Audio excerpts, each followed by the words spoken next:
സ്വാതന്ത്ര്യദിന പ്രസംഗം. പ്രിയരെ, രാജ്യം 79ാമത് സ്വാതന്ത്ര്യദിനം ആഘോഷിക്കുന്ന ഈ സാഹചര്യത്തിൽ ഏവർക്കും ഹൃദയം നിറഞ്ഞ സ്വാതന്ത്ര്യദിനാശംസകൾ ആദ്യമേ നേരുന്നു. ഓരോ സ്വാതന്ത്ര്യദിനവും കടന്നു പോകുമ്പോൾ രാജ്യത്തിന്റെ സ്വാതന്ത്ര്യത്തിനായി സ്വജീവനും ജീവിതവും ത്യജിച്ച് പോരാടിയ ധീര സമരനായകരെ സ്മരിക്കുന്നതിനൊപ്പം ഒരു ഇന്ത്യൻ പൗരൻ എന്ന നിലയിൽ നാം ഓരോരുത്തരും അഭിമാനിക്കുകയും നമ്മുടെ രാജ്യത്തിന്റെ അന്തസ്സത്ത് നിർവചിക്കുന്ന ജനാധിപത്യം, സമത്വം, നീതി എന്നീ ആദർശങ്ങളോടുള്ള പ്രതിബദ്ധത ഊട്ടിയുറപ്പിക്കുകയും ചെയ്യണം. 1947 ഓഗസ്റ്റ് 15 ചെങ്കോട്ടയുടെ നെറുകയിൽ രാജ്യത്തിന്റെ പ്രഥമ പ്രധാനമന്ത്രി പണ്ഡിറ്റ് ജവഹർലാൽ നെഹ്റു ത്രിവർണ പതാക ഉയർത്തിയപ്പോൾ അവസാനമായത് 200 വർഷം നീണ്ട ബ്രിട്ടീഷ് കൊളോണിയൽ വാഴ്ചക്കാണ്. അദ്ദേഹത്തിന്റെ ചരിത്ര പ്രധാനമായ അർദ്ധരാത്രി പ്രസംഗം ഇപ്പോഴും നമ്മുടെ ഹൃദയങ്ങളിൽ പ്രതിധ്വനിക്കുന്നു. അർദ്ധരാത്രിയിൽ ലോകമുറങ്ങുമ്പോൾ ഇന്ത്യ ജീവിതത്തിലേക്കും സ്വാതന്ത്ര്യത്തിലേക്കും ഉണരും. അന്നു മുതൽ രാജ്യം ലോകത്തിനു മുന്നിൽ ഒരു പരമാധികാര സോഷ്യലിസ്റ്റ് മതേതര ജനാധിപത്യ റിപ്പബ്ലിക്കായി തല ഉയർത്തി നിൽക്കുകയാണ്. കഴിഞ്ഞ 7 പതിറ്റാണ്ടുകളായി രാജ്യം നടത്തിയ അസാധാരണമായ യാത്രയെക്കുറിച്ച് ഈ സ്വാതന്ത്ര്യ ദിനത്തിൽ നാം ഓർക്കണം. വിഭജനത്തിന്റെ മുറിവുകൾ മുതൽ സാങ്കേതിക നവീകരണത്തിന്റെ കുതിപ്പ് വരെ, സാമ്പത്തിക വെല്ലുവിളികൾ മുതൽ ആഗോള നേതൃത്വം വരെ ഇന്ത്യ വികസിച്ചു, പൊരുത്തപ്പെട്ടു, ശക്തമായി ഉയർന്നു വരുന്നു. നമ്മുടെ പ്രതിരോധവും ഐക്യവുമാണ് നമ്മുടെ ഏറ്റവും വലിയ ശക്തി എന്ന് നാം അടിവരയിട്ട് തെളിയിക്കുകയാണ്. ഇന്ന് നാം ആവോളം ആസ്വദിക്കുന്ന സ്വാതന്ത്ര്യം വെള്ളിത്തളികയിൽ നമുക്ക് നേരെ നീട്ടപ്പെട്ടതല്ല. എണ്ണമറ്റ സ്വാതന്ത്ര്യ സമര സേനാനികളുടെ രക്തവും വിയർപ്പും കണ്ണീരും കൊണ്ടാണ് അത് നേടിയെടുത്തത്. അവരുടെ അചഞ്ചലമായ മനോഭാവവും ദൃഢനിശ്ചയവും മാതൃരാജ്യത്തോടുള്ള ആഴമായ സ്നേഹവുമാണ് അടിച്ചമർത്തലിനെതിരെ ഉയരാൻ ദശലക്ഷങ്ങളെ പ്രേരിപ്പിച്ചത്.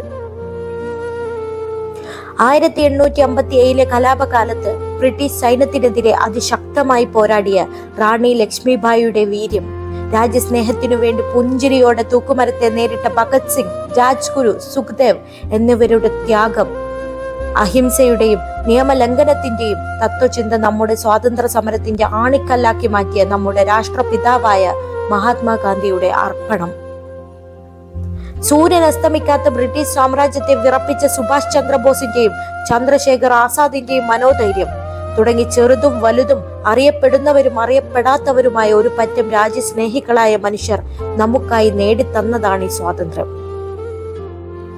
ഈ ധീരദേശാഭിമാനികൾ വിലമതിച്ച മൂല്യങ്ങളും ഉയർത്തിപ്പിടിച്ച ആദർശങ്ങളും അവർ വിഭാവനം ചെയ്ത ഇന്ത്യക്ക് വേണ്ടി അക്ഷീണം പ്രവർത്തിക്കാൻ നമുക്ക് പ്രേരക ഊർജമായിരിക്കണം.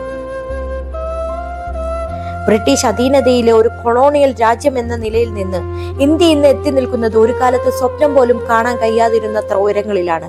ഹരിത വിപ്ലവം ഭക്ഷ്യക്ഷാമമുള്ള രാജ്യത്തിൽ നിന്ന് ഭക്ഷ്യ കയറ്റുമതി ചെയ്യുന്ന രാജ്യമാക്കി നമ്മെ മാറ്റി. ചന്ദ്രയാൻ, മംഗൾയാൻ തുടങ്ങിയ ദൗത്യങ്ങൾ ബഹിരാകാശ സാങ്കേതിക വിദ്യയിൽ നമ്മെ ലോകത്തിന്റെ നെറുകയിലെത്തിച്ചു. ഡിജിറ്റൽ വിപ്ലവം നഗരഗ്രാമ വിഭജനം നിയന്ത്രിച്ച് നമ്മുടെ രാജ്യത്തിന്റെ വിദൂര കോണുകളിലേക്ക് വരെ ആധുനികതയും ശാക്തീകരണവും കൊണ്ടുവന്നു. ആഗോളതലത്തിൽ നിരവധി വെല്ലുവിളികൾക്കിടയിലും ദ്രുതഗതിയിൽ അനുദിനം വളരുന്ന സമ്പദ് വ്യവസ്ഥകളിൽ ഒന്നായി ഇന്ത്യ തുടരുന്നു. കലാകായിക രംഗങ്ങളിലും രാജ്യം കൈവരിച്ച ഉന്നതി സമാനതകളില്ലാത്തതാണ്. ഈ മഹത്തായ രാഷ്ട്രത്തിലെ പൗരന്മാരെന്ന നിലയിൽ രാജ്യത്തിന്റെ പുരോഗതിക്ക് അനിവാര്യമായ സംഭാവനകൾ നൽകേണ്ടതും നമ്മുടെ സ്വാതന്ത്ര്യ സമര സേനാനികളുടെ ത്യാഗങ്ങൾ വ്യർത്ഥമാകില്ലെന്ന് ഉറപ്പാക്കേണ്ടതും നമ്മുടെ കടമയാണ്. രാഷ്ട്ര നിർമ്മാണത്തിൽ നമുക്ക് ഓരോരുത്തർക്കും ഒരു പങ്കുണ്ട്. അത് നമ്മുടെ തൊഴിലുകളുടെ മികവ് പുലർത്തുന്നതിലൂടെയോ ഉത്തരവാദിത്തമുള്ള പൗരന്മാരാകുന്നതിലൂടെയോ സഹജീവികളോട് അനുകമ്പയോടെയും കരുതലോടെയും പെരുമാറുന്നതിലൂടെയോ ആകാം. നമ്മുടെ ഭരണഘടന വിഭാവനം ചെയ്യുന്ന മഹത്തായ തത്വങ്ങളായ സ്വാതന്ത്ര്യം, സമത്വം, സാഹോദര്യം എന്നിവ കാത്തു സൂക്ഷിക്കേണ്ടതും നാം ഓരോരുത്തരുടെയും ഉത്തരവാദിത്തമാണ്. നമ്മുടെ സ്വാതന്ത്ര്യം വെറുമൊരു പദവിയല്ല, മറിച്ച് ഒരു ഉത്തരവാദിത്തമാണെന്ന് ഓർമ്മയിൽ സൂക്ഷിക്കുക. നമുക്ക് ലഭിച്ചതിനേക്കാൾ ശക്തവും കൂടുതൽ നീതിയുക്തവും സുസ്ഥിരവുമായ ഒരു രാഷ്ട്രം ഭാവി ഇന്ത്യൻ തലമുറക്ക് കൈമാറാൻ നാം കടപ്പെട്ടിരിക്കുന്നു. ഈ സ്വാതന്ത്ര്യ ദിനം ആഘോഷിക്കുമ്പോൾ നമ്മുടെ രാജ്യത്തെ അർപ്പണബോധത്തോടെയും സമഗ്രതയോടെയും സേവിക്കുമെന്ന പ്രതിജ്ഞ നമുക്ക് പുതുക്കാം. രാജ്യത്തിന്റെ വളർച്ചയ്ക്കും ഉന്നമനത്തിനുമായി ഊർജിതമായി പ്രവർത്തിച്ചുകൊണ്ട് നമ്മുടെ സ്വാതന്ത്ര്യത്തിനായി പോരാടിയവരുടെ സ്മരണയെ നമുക്ക് ആദരിക്കാം. നമ്മുടെ ഹൃദയങ്ങളിൽ പ്രതീക്ഷയോടെയും പ്രവൃത്തികളിൽ നിശ്ചയദാർഢ്യത്തോടെയും ശോഭനവും കൂടുതൽ സമൃദ്ധവുമായ ഭാവിയിലേക്ക് നമുക്ക് ഒരുമിച്ച് മുന്നേറാം. സ്വാതന്ത്ര്യദിനത്തിന്റെ ആശംസകൾ ഒരിക്കൽ കൂടി നേർന്നുകൊണ്ട് എന്റെ വാക്കുകളെ ചുരുക്കുന്നു. നമസ്കാരം. ജയ് ഹിന്ദ്.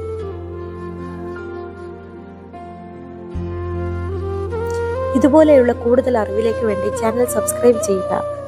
അതുപോലെ തന്നെ നിങ്ങളുടെ അഭിപ്രായങ്ങൾ കമന്റ് ബോക്സിൽ രേഖപ്പെടുത്തുക. Thank you.